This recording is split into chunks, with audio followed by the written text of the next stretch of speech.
Well, good afternoon. Right, it's been a bit since I made a video, I know, a week or so, and it'll be another week or so. Anyway, we're struggling a bit. And it's just how things go sometimes. I was, I said it was a Lineside show. Well, I was looking forward to going. It's like the last show, and I know I sold my tractor, but all my mates got to be there and they've got the tractors, it's got to be alright. So, Saturday, of course, it poured and rained. The first day of the show. So just to go, I went out, had a ride over, and I just saw my friends, and we had a little social, and I was there for half an hour or something like that, and came home. It was alright. So anyway, I went Sunday, I was up early enough, and I was feeling more or less alright Saturday. I don't know, you know what's happening. Anyway, so I took the engine. I did see one of the engine men that was interested in having a look, and obviously some of the others would be. So I took my engine. Anyway, I got to the show and saw someone I knew, went to my car, and I bought some fresh petrol, and I took it with me to fill it there because the tank leaks. So I loaded that up, got there, started filling it with petrol, and I thought, oh, I forgot the blooming drill to start it, so I couldn't show my engine off, so that was one thing. Anyway, I went out. It's a working show as well, you see, and it was a field away. You'll see, I've got a tiny bit of video. Anyway, I sort of did the intro for a video and showed the working field and where we were. Well, here we are at Lineside Show on the Sunday, and it's a nice day today. Yesterday was a washout. There wasn't anyone here. They came setting up. So here's my mates. We've got the two tractors there ploughing, and we've got a crawler here dragging, look, disking. Got that here, and the other mates are here as well. So this is the best bit to show you, and if I can I'll show you the show itself, which you've seen before of course, but we're a field away, so this is the bit about this show. It's a working day, so I'll just, the sun's, I know we're shooting in the sun, don't worry about that. There, look. Oh, it's focusing on the hedge, isn't it? Anyway, you can see there, look. There's the showground where everyone is. Right, just to show you that. We're a field away, but this is what it's about. Bringing your tractors and giving them a workout. So we'll show you a few of these. I'll tell you what's nice about here is the selection of tractors. There's not too many here, as you can see, but look, here's Nigel doing a good job. It's still a bit dry, look.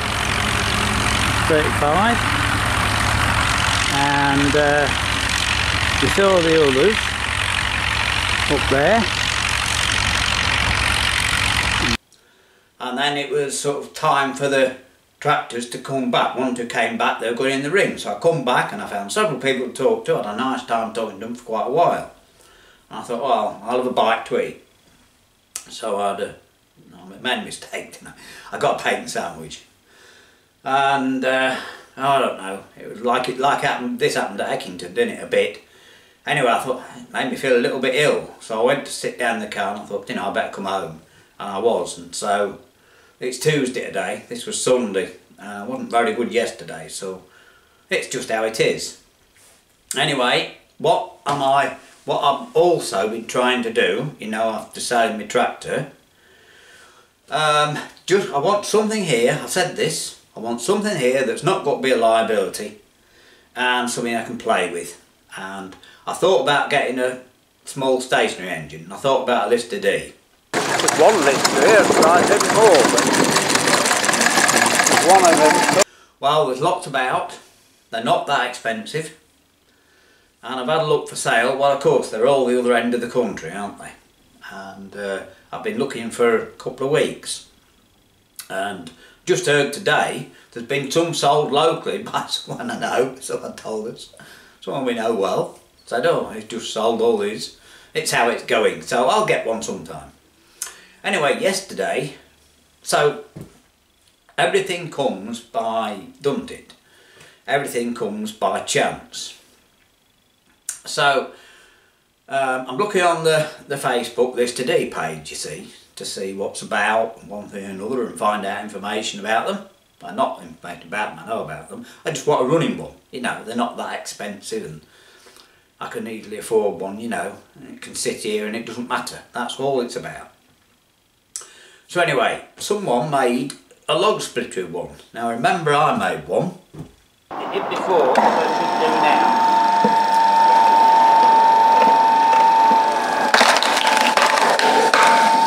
Works alright. That worked brilliantly. A few years ago, I'll put a short clip of that in for you. Well, while I made that one, I actually made, I'll take it off here for a minute, this is the easiest way. I actually made another screw. Right, while I was on the lathe, I made another screw. Now, these screws for log splitters do not have to be very accurate, right? They can be, you know, you can buy them, I forget how much they're, £130 I think, for the screw and the shaft and 2 bearings and a pulley, right? You can buy them for about that. But anyway, I made this one, and what I did, I got 2 bits of round and I welded it together. And as you can see there, you know, it's a bit hard there. But the end of it, on the lathe that I was using at Marksite, the headstock was a bit worn. So when I got to this end, because you can't support it, it jumped up and down. So this has to be sharp. For it to start, that has to be sharp. Like a screw, right? That's all it is. Just like that screw, I'm sure you can see that there. It's got to have a sharp point. So when you put it on the wood and turn it like that, if I press that and just keep turning, look, that screw's started, you see. So it's got to do that. Now, you can, as I said, I did this on the lathe, and I was quite pleased with this because it's a taper screw and there isn't a taper attachment on the lathe, so I had to do it by hand, by winding it in. And that was my experience with doing it. It was hard to do. But you can, of course, do it with an angle grinder. You know, as I say, they don't have to be very accurate at all. So if I just, I'll do this. I'll tell you what I'll do. I will just put it back on the tripod. I'm just trying to show you something. So here's the upcoming project, right? This is what I'm trying to say. When I find an engine, which I don't know when it'll be, because I will find one sometime. So, when I find an engine, we've got to put the camera here out the blooming way, of course, for the light, otherwise it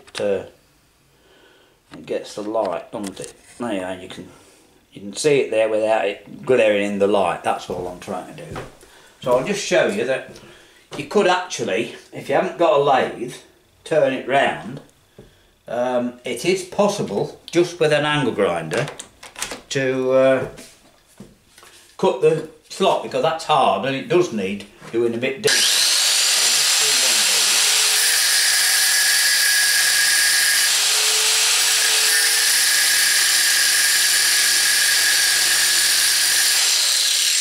Like that. Right. So you can actually cut, if you haven't got a lathe or access to it and you can't manage it, you can do it like that, you know, it's not that difficult. But the thing is, when I did this, after the trials and tribulations of the other one, and I sort of know what I'm doing now, I did it on a shallow taper, as you can see, because once it bites, it's going to take less power. So I only thought of this I actually thought of this, doing this on, as I say, yesterday, Tuesday today, thought of it yesterday. I've got this screw and I saw it and I thought, well, because what I was going to do, I made this. Now, I ain't got a picture or thing. Anyway, I don't know if you know what a reaper is, a mower, an old tractor mower. Well, my friend's got one of those. And I thought, well, if I just make a, you know, a bit underneath it, a plate underneath it, and weld it to the nut that goes onto the power drive, it's got all the bearings and everything. Anyway, he didn't want to know.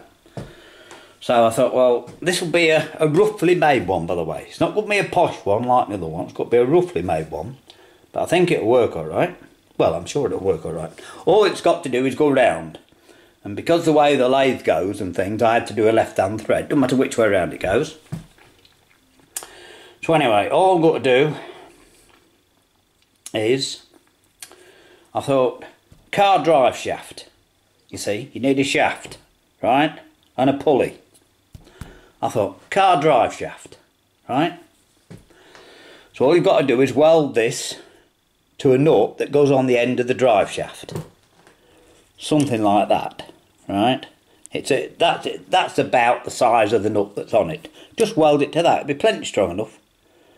You know, and you can get it. It doesn't have to be this end, it doesn't have to be exact. I mean, I've seen one or two of them and it's going round like that. Well, I mean, all you've got to do is put that and turn it round. Once you get it mounted and everything, turn it round and put the weld and get that more or less true. It doesn't have to be exact, it has to be more or less true.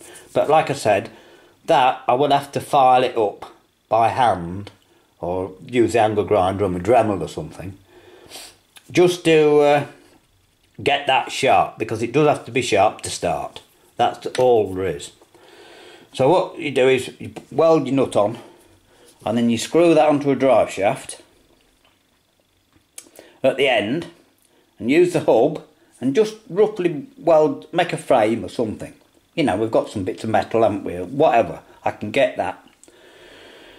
And just weld it up. And if you get two drive shafts, you can use the other end, of course, and you want a pulley. Well, of course, we've got a pulley, a wheel rim, right? I've actually got one here, that's off the clear actually, but look, that'll make a pulley, won't it? Right? You can just put a wheel rim onto the drive shaft on the other end, weld two back to back, and put that on. So, it's, as I say, it's just a project, something we can do, something I can do. And I just thought might be a bit of interest, but first I've got to get the engine. Got to get an engine, and we can have a play with that first, see if it's alright. That's, you know, so this is a bit down the line, isn't it? But it's something we can do. What else have I done? Not a lot. I did these pliers in the end. I don't even know if I showed you them. I was, you know, restoring these tools, wasn't I? I started to do it all, and then I thought, oh, you know, it's a bit of work, and then is it worth it, and do anybody want it? You know, I've been a bit like that recently. You know how it is. So anyway, that's the upcoming project, and I'm getting logs to split, but I can get a bag of logs. They're not very expensive, and do them and give them to my mate. Don't matter, does it? You know. So that's what, as I say, this is hopefully what you're going to see in the next month or two or three, whatever it is. But there won't be any more videos of anything else of interest. Of course, I'll show you, but as I said, as you've seen, because I put it on near the start of the video, we didn't get much at the show on the weekend, just a little bit. So there you go.